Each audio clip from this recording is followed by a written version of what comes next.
नमस्कार, आप देख रहे हैं 24 न्यूज। मैं हूं आपके साथ संजय मिश्रा। आइए देखते हैं अब तक की 25 बड़ी खबरें। देश की राजधानी दिल्ली में अब बदलने लगा है मौसम। अब सुबह सुबह लोगों को पंखा बंद करने की पड़ने लगी है जरूरत। भारतीय मौसम विज्ञान ने अपने ताजा अपडेट में कहा कि आने वाले दिनों में तेजी से गिरेगा तापमान, ठंड का होगा एहसास, लेकिन दिन में धूप निकलने से लोगों को मिलेगी राहत। फिलहाल राजधानी में पिछले 3-4 दिनों से लगातार जारी है न्यूनतम तापमान में गिरावट। सिक्किम में आई अचानक बाढ़ से अब तक 14 लोगों की मौत, जबकि बाढ़ प्रभावित अलग अलग इलाकों में अब भी फंसे हैं हजारों लोग। वहीं सेना के 22 जवान समेत 100 से ज्यादा लोग अभी भी हैं लापता। अधिकारियों के मुताबिक उत्तरी सिक्किम में लाहौनक झील के ऊपर बादल फटने से तीस्ता नदी बेसिन में आ गई है बाढ़। आम जनजीवन अस्त व्यस्त। हरियाणा के हिसार में पटाखा फैक्ट्री में बड़ा हादसा। यहां फैक्ट्री में ब्लास्ट से 2 बच्चों की हुई मौत। वहीं धमाके की आवाज से दहल उठा पूरा इलाका। ब्लास्ट की चपेट में आने से दोनों बच्चों के शरीर के हुए कई टुकड़े। दोनों के परिवार के लोगों का रो रो कर बुरा हाल। जांच पड़ताल में जुटी पुलिस। हादसे का शिकार हुए दोनों बच्चे उत्तर प्रदेश के थे निवासी। मृतक दोनों बच्चों में से एक की उम्र 14 साल जबकि दूसरे की उम्र थी 16 साल के आसपास। पंजाब के संगरूर जिले के गांव छाजली से आई दुखद खबर। जम्मू कश्मीर में तैनात सेना का जवान कारगिल में शहीद। मुख्यमंत्री भगवंत सिंह मान ने व्यक्त की शहीद के परिवार के प्रति अपनी संवेदनाएं। कहा, शहीद जवान के परिवारों के लिए ये समय बेहद कठिन। दुख की इस विकट घड़ी में शहीद के परिवार के साथ मजबूती से खड़ी है पंजाब सरकार। भगवंत सिंह मान ने परिवार को हर संभव सहयोग का दिया आश्वासन। आज पूरी दुनिया एक होकर मना रही है विश्व शिक्षक दिवस। हर साल 5 अक्टूबर के दिन मनाया जाता है वर्ल्ड टीचर डे, जो उन टीचरों को करता है सलाम जिनकी बदौलत टिका है आने वाली पीढ़ी का भविष्य। इस बार विश्व शिक्षक दिवस 2023 का विषय है हमें जो शिक्षा चाहिए उसके लिए शिक्षकों की आवश्यकता, शिक्षकों की कमी को दूर करने की वैश्विक अनिवार्यता। तमिलनाडु में आयकर विभाग की टीम ने डीएमके सांसद एस जगदरक्षकन के यहां की छापेमारी। आयकर विभाग के जरिए 40 से ज्यादा लोकेशन पर ली जा रही है तलाशी। इसमें डीएमके सांसद का घर, उनका ऑफिस भी शामिल। मिली जानकारी के मुताबिक टैक्स की चोरी से जुड़ा हुआ माना जा रहा है ये मामला।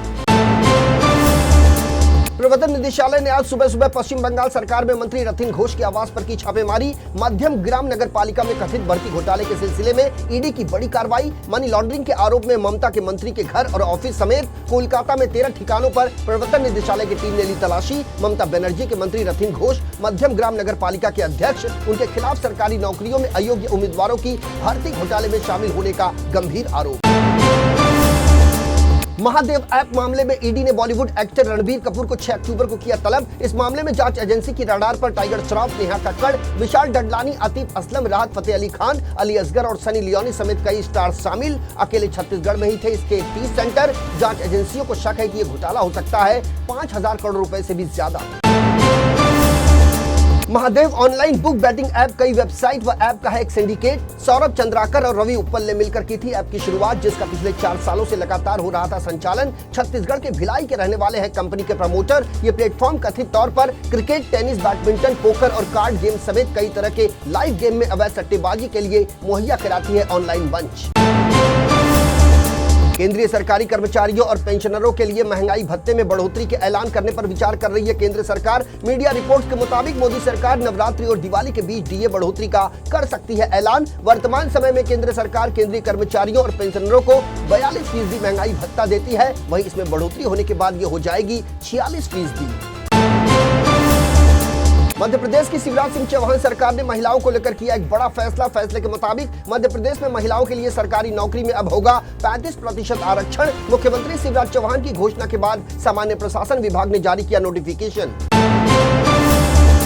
जाति जनगणना की मांग को लेकर केंद्र में सत्ता की अगुवाई कर रही भारतीय जनता पार्टी पर जमकर निशाना साध रहे हैं विपक्षी दल। कांग्रेस नेता रणदीप सिंह सुरजेवाला ने तो भाजपा के डीएनए पर उठा दिए सवाल। कहा, सत्ता में बैठी भाजपा नैसर्गिक तौर पर है पिछड़ी जातियों के खिलाफ। इस कारण से वो नहीं चाहती कि देश में हो जाति जनगणना।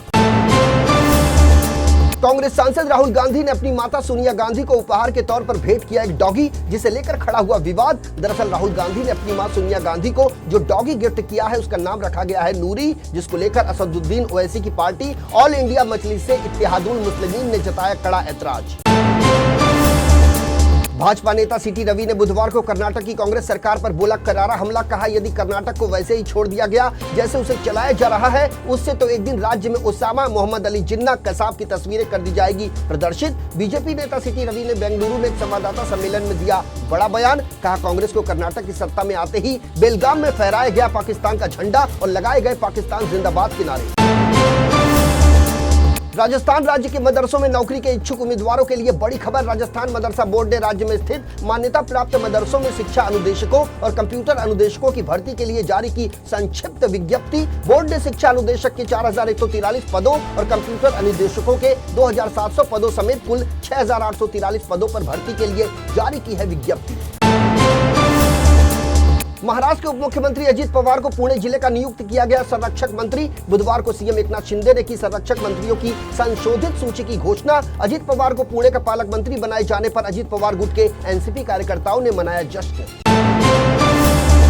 हरियाणा के पूर्व मुख्यमंत्री और नेता प्रतिपक्ष भूपेंद्र सिंह हुड्डा ने धान और बाजरा खरीद का भुगतान न होने पर बीजेपी जेजेपी की गठबंधन सरकार पर साधा निशाना। कहा, धान बाजरा की खरीद, उठान और भुगतान नहीं होने से किसान है बेहद परेशान। किसानों को मुआवजे व एमएसपी से वंचित रखना ही बीजेपी जेजेपी की है अघोषित नीति। पंजाब से अलगाववाद और खालिस्तानी आतंकवाद को जड़ से खत्म करने के लिए राष्ट्रीय जांच एजेंसी यानी एनआईए ने आज और 6 अक्टूबर को राजधानी दिल्ली में बुलाई एक बड़ी बैठक। इस मीटिंग में नेशनल इन्वेस्टिंग एजेंसी के चीफ, इंटेलिजेंस ब्यूरो के चीफ और रॉ चीफ समेत सभी राज्यों के एंटी टेरर स्क्वाड के चीफ होंगे शामिल। इस बैठक का प्रमुख एजेंडा खालिस्तानी आतंकवाद से कैसे निपटा जाए, इसके लिए तैयार करना प्लान ऑफ एक्शन। दिल्ली आबकारी नीति मामले में आप सांसद संजय सिंह की गिरफ्तारी के बाद केजरीवाल सरकार में मंत्री सौरभ भारद्वाज का बड़ा बयान। कहा, देश में छीनी जा रही है बोलने की आजादी। लोकसभा चुनाव 2024 से पहले बहुत सारे नेताओं को जेल में डालेगी भारतीय जनता पार्टी की सरकार। आम आदमी पार्टी के वरिष्ठ नेता और राज्यसभा सांसद संजय सिंह की गिरफ्तारी के बाद प्रवर्तन निदेशालय की कस्टडी में कटी उनकी बुधवार की रात। शराब घोटाले से जुड़े मनी लॉन्ड्रिंग केस में बुधवार को गिरफ्तार किए गए संजय सिंह की अदालत में पेशी। दिन भर की गई छापेमारी और 10 घंटे से अधिक समय तक पूछताछ के बाद गिरफ्तार किए गए संजय सिंह के लिए आने वाला समय हो सकता है काफी मुश्किलों भरा। भारत में त्योहारी सीजन की शुरुआत नवंबर से शादियों का भी शुरू हो जाएगा सीजन। ऐसे में यदि आप सोने चांदी के गहने खरीदना चाहते हैं तो ये समय है सबसे बेहतर। पितृपक्ष तक में सोने की कीमत पिछले 5 महीने में प्रति 10 ग्राम करीब 5000 रुपए टूट गई, यानी सोने की कीमत में देखने को मिली करीब 8.14% की गिरावट। भारतीय क्रिकेटर शिखर धवन और उनकी पूर्व पत्नी आयशा मुखर्जी कानूनी तौर पर अब हो चुके हैं अलग। पटियाला हाउस कोर्ट के न्यायाधीश हरीश कुमार ने तलाक याचिका में धवन द्वारा पत्नी के खिलाफ लगाए गए सभी आरोपों को किया स्वीकार और तलाक को दे दी मंजूरी। आयशा ने अपने ऊपर लगे आरोपों का नहीं किया कोई विरोध और कुछ मामलों में अपना बचाव करने में भी रही विफल। एशियन गेम्स के 19वें सीजन में भारत का दबदबा जारी। 11वें दिन भाला फेंक में नीरज चोपड़ा ने जीता गोल्ड। इसके अलावा तीरंदाजी में भी भारत के खाते में आया गोल्ड मेडल। भारत के नाम अभी तक 18 गोल्ड, 31 सिल्वर और 32 ब्रॉन्ज को मिलाकर कुल मेडल की संख्या हुई 81। आईसीसी वनडे वर्ल्ड कप 2023 का आज से हुआ आगाज। डिफेंडिंग चैंपियन इंग्लैंड और न्यूजीलैंड के बीच पहला मुकाबला। केन विलियमसन की कप्तानी वाली कीवी टीम ने पिछली बार यानी वर्ल्ड कप 2019 का खेला था फाइनल मुकाबला, तब इंग्लैंड के हाथों मिली थी करारी हार। जापान में महसूस किए गए भूकंप के तेज झटके। इस भूकंप की तीव्रता बताई जा रही है 6.6। इसके बाद जापानी मौसम विज्ञान एजेंसी ने सुनामी को लेकर भी जारी कर दी चेतावनी। भूकंप के चलते जापान में एहतियात के तौर पर तटीय इलाकों के लोगों को ऊंचे स्थान पर चले जाने की दी गई है सलाह। तो ये थी आज की 25 बड़ी खबरें। देश और दुनिया की ताजा तरीन खबरों के लिए बने रहिए इन 24 न्यूज के साथ। पूरी टीम के साथ मुझे यानी संजय मिश्रा को दीजिए इजाजत। नमस्कार।